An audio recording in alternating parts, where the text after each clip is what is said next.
यह कहानी है 1757 में हुए एक युद्ध की, जिसमें बंगाल के नवाब सिराजुद्दौला और ईस्ट इंडिया कंपनी के बीच सत्ता की लड़ाई छिड़ी थी।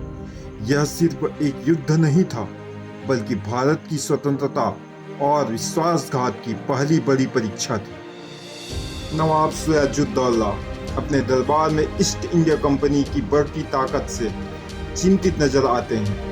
उन्हीं के साथ सेनापति मीर जाफर विश्वास पात्रों के साथ मंत्रणा करते हैं। एक दूत आकर खबर देता है कि अंग्रेजों ने कासिम बाजार लूट लिया है और अब वे कलकत्ता पर कब्जा करने जा रहे हैं। कंपनी के जनरल रॉबर्ट क्लाइव और उनके सहयोगी एक षड्यंत्र रचते हैं और सिराजुद्दौला के सेनापति मीर जाफर से गुप्त समझौता करते हैं और वादा करते हैं कि अगर वे युद्ध के समय सेना को पीछे हटने का आदेश देंगे तो उन्हें बंगाल का नवाब बना दिया जाएगा।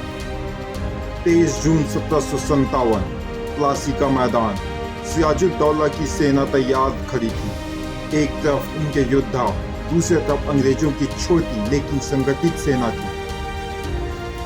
युद्ध शुरू होता है। तोपों की गर्जना से मैदान गूंज उठता है। नवाब के सैनिक वीरता से लड़ते हैं, लेकिन तभी मीर जाफर अपनी सेना को पीछे हटने का आदेश देते हैं। सिराजुद्दौला हतप्रभ रह जाते हैं और समझ जाते हैं कि उन्हें धोखा दिया गया है।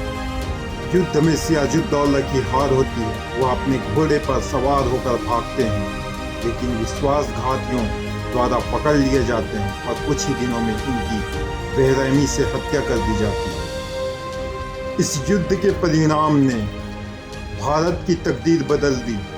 रॉबर्ट क्लाइव विजयी होते हैं और अंग्रेज बंगाल पर नियंत्रण कर लेते हैं। यह युद्ध भारत में ब्रिटिश हुकूमत की नींव रख देता है।